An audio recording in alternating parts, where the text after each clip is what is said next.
ನಿನ್ನೆ ನಮ್ಮಪ್ಪನೇ 5 ವರ್ಷ CM ಅಂತೇಳಿ ಹೈಕಮಾಂಡ್ ಕೂಡ ಸಿಗ್ನಲ್ ಕೊಟ್ಟಿದ್ದಾರೆ ನೋಡೋಣ ಸರ್. ಯಾಕಂದ್ರೆ ಇವಾಗ ಹೈಕಮಾಂಡ್ ಅಂದ್ರೇನೆ ಇವತ್ತು ಸಿದ್ದರಾಮಯ್ಯರ ಮಗ ಯತೀಂದ್ರ ಅವ್ರು ಇದ್ದಂತೆ.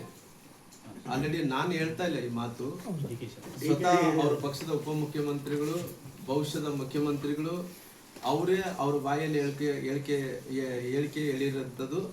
ನಮ್ಮ ಹೈಕಮಾಂಡು ಯತೀಂದ್ರ ಅವರೇ ಅಂತೇಳಿ ಹೇಳಿ ಅವರೇ ಸ್ಪಷ್ಟನೆ ಕೊಟ್ಟಿದ್ದಾರೆ.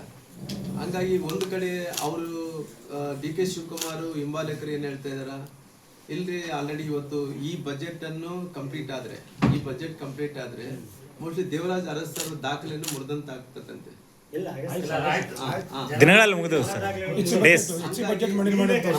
ಹಂಗಾಗಿ ಅವರು ಯಾರು ನಮ್ಮ ದಾವಣಗೆರೆಯ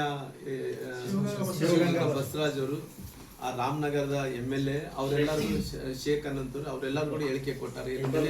ಆಲ್ರೆಡಿ ಇಕ್ಬಾಲ್ ಹುಸೇನ್ ಅವರೆಲ್ಲ ಕೂಡ ಆಲ್ರೆಡಿ ಒಂದು ಡೇಟ್ ಕೊಟ್ಟಿದ್ವಿ, ಈ ಡೇಟ್ ಕೊಟ್ಟಿದ್ವಿ, ಇನ್ನು ಈ ಡೇಟ್ ಅಂತೂ 100% ತಪ್ಪಲ್ಲ ಅನ್ನಂತ ಮಾತು. ಹಂಗಾಗಿ ಏನ್ ಬೇಕಾದ್ರೆ ಮಾಡ್ತೀವಿ. ಒಟ್ಟು ನಾವಂತ ನಮ್ಮ DK ಶಿವಕುಮಾರ್ ಮುಖ್ಯಮಂತ್ರಿ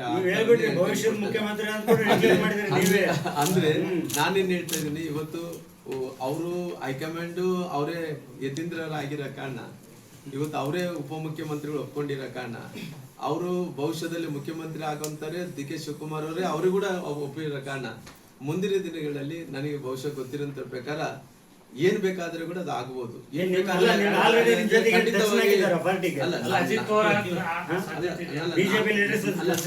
ಅಲ್ಲ ಏನಾಗುತ್ತೆ ಅನ್ನೋಂಥ ವಿಚಾರ ಸಮಯಕ್ಕೋಸ್ಕರವಾಗಿ ಎಲ್ಲರೂ ಕೂಡ ಕಾಯ್ಬೇಕಾಗ್ತಿದೆ.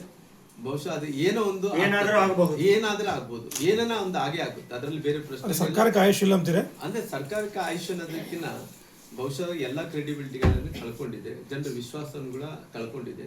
ಹಂಗಾಗಿ ಅವರಲ್ಲಿ ಗೊಂದಲಗಳು ಜಾಸ್ತಿ ಆಗಿದೆ, ಭ್ರಷ್ಟಾಚಾರ ಜಾಸ್ತಿ ಆಗ್ತಿದೆ, ಕರಪ್ಷನ್, ಅದು ಇದು ಏನ್ ಅತ್ಯಾಚಾರಗಳು ಈ ರಾಜ್ಯದಲ್ಲಿ ಸುಮ್ಮನೆ ಲೂಟಿ ಮಾಡ್ತಾ ಇದಾರ. ಏನಂತ ಹೇಳಿದ್ರೆ ಹೈಕಮಾಂಡ್ ಅನ್ನೋದು ಹೆಸರನ್ನು ಹೇಳ್ಕೊಂಡು ರಾಜ್ಯದಲ್ಲಿ ಕೆಲವು ಮಂದಿ ನಾಯಕರು ಎಲ್ಲರೂ ಕೂಡ ಲೂಟಿ ಮಾಡ್ತಾ ಇದ್ದಾರೆ. ಅದೇ ರೀತಿಯಲ್ಲಿ ನಗರದಲ್ಲಿ ಇದ್ದಂಥವ್ರು, ಬಹಳಷ್ಟು ಕಡೆ ಇದ್ದಂಥವ್ರು, ಅವರು ಏನು 136 ಮಂದಿ ಸಂಖ್ಯೆಗೆ ಇದ್ದಂಥ ಎಲ್ಲಾ ಶಾಸಕರು ಎಲ್ಲರೂ ಕೂಡ ಏನಪ್ಪ ಮುಂದಕ್ಕೆ ಸರ್ಕಾರ ಅಂತ ಬರಕ್ಕಂತ ನಮಗೆ ಅವಕಾಶಗಳು ಕಾಣ್ತಾ ಇಲ್ಲ. ನಾವು ರೊಕ್ಕ ಮಾಡ್ಬೇಕಂತ ಹೇಳಿ ಕುಂತಾರ. ನನ್ಗೆ ಗೊತ್ತಿರೋ ಪ್ರಕಾರ ಈ ಸರ್ಕಾರದ ಆಯುಷ್ಯ ಬಹಳ ಕಡಿಮೆ ಇದೆ. ಏನು 50 ಜನ ಟೂರ್ ಹೋಗ್ತಾರೆ ಸರ್, ಫಾರಿನ್ ಟೂರ್ ಹೋಗ್ತಾರೆ. ಅದ್ರ ಬಗ್ಗೆ